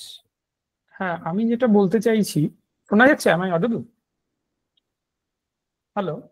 Am I একদম audible? একদম আচ্ছা প্লিজ ঠিক আছে। হ্যাঁ, বলছি আপনাদের এই যখন এই ট্রান্সলেশন কপিরাইটস বা এই জাতীয় চলছে, বা যখন কোনো বই ট্রান্সলেটেড হচ্ছে, ধরুন কোন একজন ট্রান্সলেটর সে বাংলা থেকে ইংরেজিতে অনুবাদ করছে, তখন তার সেই অনুবাদটা দেখার জন্য আপনাদের পাবলিকেশনের ভেতরেই এডিটর কি থাকেন, যিনি কি ব্যাপারটা আলাদা করে এডিট করার জন্য বা কমেন্ট করেন বা এডিট করেন যে এই ট্রান্সলেটেড ওয়ার্ডসটা এইভাবে এগোবে, এইটি আর কি একটা ব্যাপার। নিশ্চয়ই। তো আমাদের যে এডিটিং প্রসেস, হ্যাঁ, এটা তো একজন যে কোনো অনুবাদের জন্যই এবং যে কোনো বইয়ের জন্য ডেভেলপমেন্টাল এডিটর থাকে। তো যে কোনো ভাষা থেকে যদি অনুবাদ হয়, তো আমরা সেটা তখনই গ্রহণ করি যখন আমাদের কাছে এমন সম্পাদক আছেন যিনি দুটো ভাষাই জানেন, এবং সেই ডেভেলপমেন্টাল এডিটর মানে ট্রান্সলেশনের ক্ষেত্রে আমরা বলি অনুবাদ সম্পাদক অরিজিনাল দেখবেন এবং তার অনুবাদটা দেখবেন। এটা হওয়ার পরে আমরা কপি এডিটের জন্য পাঠাই।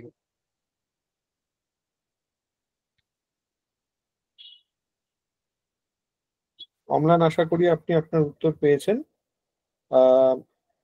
আমি এবারে আস্তে আস্তে অনুষ্ঠানের শেষের দিকে চলে আসি। আমাদের তিনজনকে আমরা পেয়েছিলাম আজ, দীপদা, সন্তুদা, বিশ্বদীপদা, তিনজনকে আমি অনেক অনেক ধন্যবাদ জানাচ্ছি। ও please Madhabi, please please please.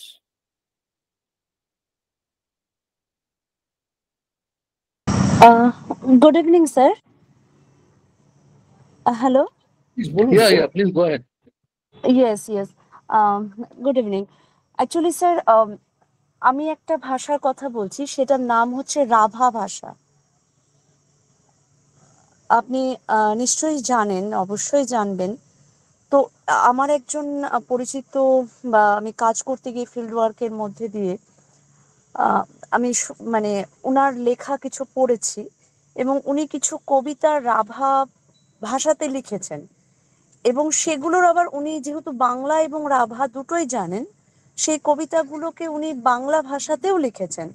আমি কবিতাগুলো পড়ার পর, এবং আমি নিজে রাভা ভাষাটা শিখতে উৎসুকই ছিলাম, তো সেক্ষেত্রে আমি চাইছিলাম যে ভাষাটা আমি শিখবো, কারণ ওরা মানে ওনারা ওদের ভাষা নিয়ে যথেষ্ট প্রাইড ফিল করছেন, এবং আমারও মনে হয়েছিল সেই ভাষাতে ওরাল যে কালচার লিটারেচার ওরা গ্রো করার চেষ্টা করছে, সেটা কমেন্ডেবল। তো আমি চেষ্টা করি রাইটার, মানে যে পোয়েট, তাকে জিজ্ঞাসা করে যে আমি কি এই কবিতাগুলোকে ইংরেজিতে ট্রান্সলেট করতে পারি। তো উনি আমায় খুব খুশির সঙ্গে সম্মতি প্রদান করেন। কিন্তু আমার একটা মানে টেনশন হয় তখন থেকে যে আমি কবিতাগুলো তো মানে করে নেব, কারণ ছোট একটা চটি বই, কিন্তু প্রকাশ করব কিভাবে, বা এটা কিভাবে সকলের কাছে মানে পৌঁছাবে, বা কার থ্রু দিয়ে। তো এই কারণে কাজটা আমি অর্ধেক করেও রেখে দিয়েছি, কারণ আমি সেই মতো কিছু, কিন্তু এই প্ল্যাটফর্মটা পেয়ে আই এম ভেরি থ্যাঙ্কফুল যে এই প্রজেক্টের সঙ্গে আমি নিজেকে দেখতে পেয়েছি। আমি চুপ করেই থাকতাম, কিন্তু আজকের এই প্রশ্নগুলো আমাকে খুব অনুপ্রাণিত করেছে। তো আমার মনে হলো যে স্যার, আমরা কি এইভাবে কোনো কাজ করতে পারি, বা আমি তো নিজেই করব, তাহলে সেক্ষেত্রে আমি অল্প রাভা ভাষা জানি, তারপরে সেই লেখকের সঙ্গে বাংলা ভাষাটা যেহেতু আমার মাতৃভাষা, আর ইংরেজি আমার যেহেতু এখন একাডেমিক্যালি আমার ল্যাঙ্গুয়েজ, তো আমি যদি চেষ্টা করি সেটা করে, তাহলে যদি একটু আলোকপাত করেন, মানে সেগুলো প্রকাশিত করা যায়। এই ভাষাটা কোন অঞ্চলের ভাষা? স্যার, এটা মূলত কোচবিহার, শালুঙ্গুড়ি, ওই যে জায়গাগুলো আছে, রাভা কোচ, মূলত মানে কোচ থেকে, যে কোচ রাভা ভাষা। আমরা পূর্ব শালবাড়ি, ওদের নিজস্ব ভাষায় ওরা এই রিসেন্ট হচ্ছে গীতাঞ্জলিকে অনুবাদ করেছেন, ওই ভবেন্দ্র বাবু। হ্যাঁ, ওকে। তবে আমাদের কাছে প্রজেক্ট প্রপোজাল আসলে আমরা দেখতেই পারি, depending on the merit of the translation, ওটা করে আমাদের মানে কিভাবে প্রকাশ করা উচিত আমরা এগুলো দেখতে পারি। স্যার, সেক্ষেত্রে আমরা মানে আমি ঠিক কিভাবে প্রজেক্টটা কিভাবে কার সামনে স্থাপন করব? প্রপোজালটা পাঠান submission@antonymcollection.com, প্রপোজাল পাঠাবেন, তারপর আমরা আলোচনা করবো। আমি কি কবিতা, ওনার কবিতাগুলো খুব বড় নয়, এক একটি পাতায় এক একটি কবিতা আছে, তাহলে ওই রাভা ভাষার কবিতাটা না, নেব আপনি আর স্যাম্পলটা সঙ্গে পাঠাবেন, বাংলাটাও। না একটা প্রপোজাল পাঠানো যে কেন করা হচ্ছে, what is the significance, right? সেটা আমাদের বুঝতে হবে না। আমরা তো অনুবাদ করে যদি এটা বই হিসেবে করতে হয়, তাহলে তো আমাদের ভাবতে হবে এই বইটা পড়ে আমরা কোথায় নিয়ে পৌঁছাতে চাইছি, কেন লোকে পড়বে, এবং কাকে আমি পড়াতে চাইছি, হু ইজ মাই টার্গেট। সেই জন্য একটা প্রপোজাল সাবমিট করতে হবে, শুধু অনুবাদ নয়, যে অনুবাদক হিসেবে আপনি ওটা কেন করতে চাইছেন, এবং আমি পাবলিশার হিসেবে পড়ে মানে কি করতে পারবো, সেগুলো আমাদের বুঝতে হবে। এই প্রপোজালটা পাঠাবেন এবং তার সাথে কিছু স্যাম্পল ট্রান্সলেশন পাঠাবেন। তারপরে আমরা যদি মনে করি এটা করে করতে পারবো, করতে চাইবো, আমরা এই কাজটা এগিয়ে নিয়ে যাবো। Thank you so much sir, thank you so much. একদম একদম। আর বিশ্বদীপ দাকে আমি রিকোয়েস্ট করব, যদি সম্ভব হয় আপনি এই সাবমিট করার ইমেল আইডিটা আমায় একটু হোয়াটসঅ্যাপে পাঠিয়ে দেবেন, আমি সবাইকেই দিয়ে দেবো। আমি পাঠিয়ে দেবো।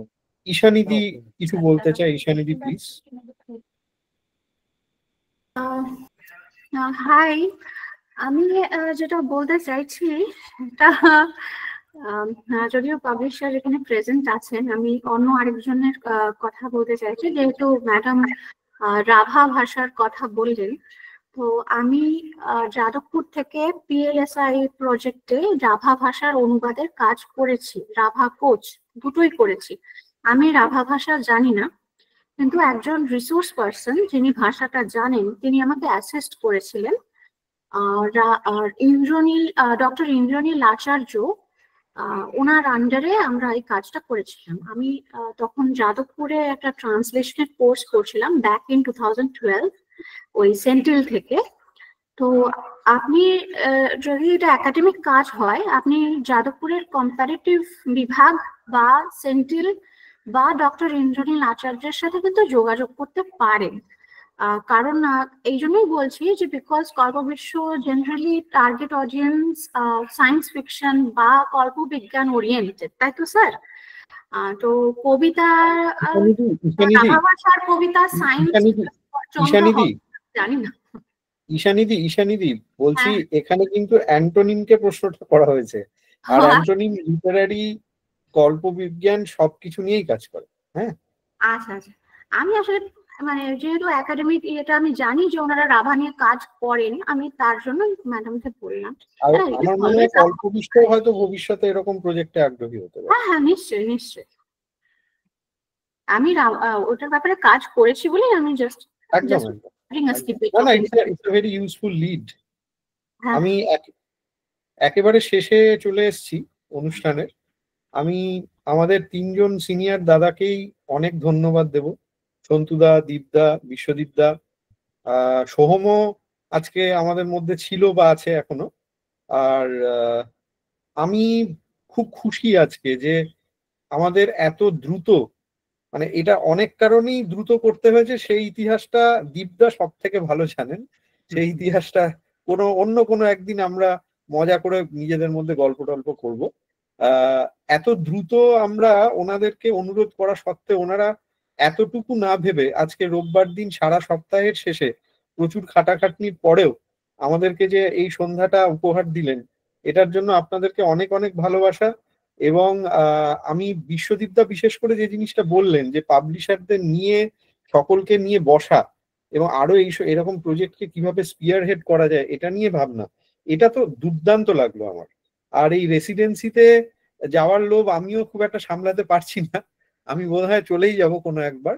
আর দীপদা এবং সন্তুদা আমিও একটু অনুরোধ করব, আচ্ছা দীপদা, সন্তুদা, মানে এই প্ল্যাটফর্মটাকে কাজে লাগিয়ে অনুরোধ করছি যে এরকম যে রেসিডেন্সি হয়, এরকম কি আমরা একটু মানে ফান্ডিং এর ব্যাপারটা না হয় আমরা যারা একটু পাগলাটে গোছের কল্পবিজ্ঞান নিয়ে আমরা নিজেদের মতো করে দেখে নেবো, আমরা কি এরকম একটা রেসিডেন্সি কল্পবিজ্ঞান নিয়ে ভাবতে পারি? হ্যাঁ, নিশ্চয়ই নিশ্চয়ই ভাবাটা উচিত, ভাবাটা তো নিশ্চয়ই উচিত। হয়তো আমরা ঠিক সময় করে উঠতে পারছি না, এটা নিয়ে আমরা নিজেরা অনেকবারই ভেবেছি, কিন্তু ওই আর কি, আমরা যেহেতু প্রত্যেকে বিভিন্ন জায়গায় ছড়িয়ে আছি, এই একসাথে করে এরকম একটা রেসিডেন্সি তৈরি করে সময় দেওয়াটাও আমাদের পক্ষে একটু ডিফিকাল্ট হয়ে যায়। তো নিশ্চয়ই আমরা ভাববো, আমরা অলরেডি আমাদের যে বললাম যে আমরা যে অ্যাসোসিয়েশনটা তৈরি করেছি যেটা স্পেকুলেটিভ ফিকশনের, সেখানে তো আমাদের লিস্টের মধ্যে এটাও আছে। আমরা যে আর্কাইভটা তৈরি করছি, আর্কাইভটা তৈরি হলে বা আমাদের এই কনফারেন্স যেটা থাকবে, সেই কনফারেন্সের সময় একটা ছোট রেসিডেন্সি না হলেও ছোট ওয়ার্কশপ তো আমাদের করার প্ল্যান আছেই। তো তারপর দেখা যাক আমরা মানে যদি আরো কেউ যদি হেল্প করেন এরকম রেসিডেন্সির প্ল্যান একসাথে মিলে করা যায় তাহলে অনেক সুবিধাই হবে অবভিয়াসলি এই ধরনের কাজ করতে। দেব, আপনারা তো কল্পবিজ্ঞান নিয়ে ভালো কাজ করছেন, যদি রেসিডেন্সি করতে প্রয়োজন হয় আমাদের সাথে যোগাযোগ করুন, আমরা সেটা সাহায্য করবো। নিশ্চয়ই, খুব খুব ভালো কথা, খুব ভালো। তাহলে নিশ্চয়ই আমি যোগাযোগ করব। Thank you.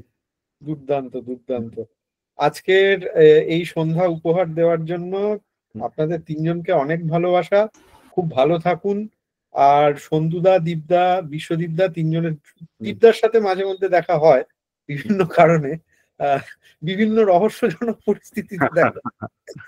মানে আমি একটা জায়গায় গিয়ে খুঁজে পাচ্ছি না, দীপদাকে প্যানিক হয়ে ফোন করছি, দীপদা আমি কিন্তু খুঁজে পাচ্ছি না, এইরকম ব্যাপার স্যাপার হয়। যাই হোক, তো আরেকটু কম রহস্যময় কোনো একটা সন্ধ্যায় আমরা একসাথে আবার বসার চেষ্টা করব, এবং বিশ্বদীপদার সাথেও খুব শীঘ্র দেখা হোক। সন্তুদার সাথে তো অনেক দিনেরই ইচ্ছে দেখা হওয়ার।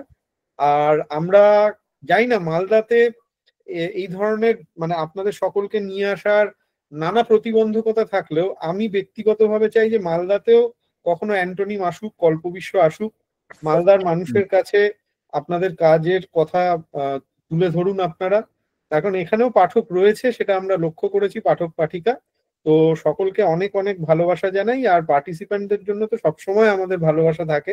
এখন আজকেও আপনারা খুব সুন্দর সুন্দর প্রশ্ন তুলে ধরলেন, এবং আজকে এইখানে কে বলতে পারে যে আজকে এই যে বেশ কিছু প্রজেক্টের কথা উঠে এলো, কোনো একদিন হয়তো আমরা দেখবো যে এর মধ্যে কোনো একটা প্রজেক্ট দুই মলাটে বন্দী হয়ে আমাদের হাতে এসে পড়বে। নিশ্চয়ই। এবং সেদিন আমাদের এই সন্ধ্যাটার কথা মনে করবে। নিশ্চয়ই।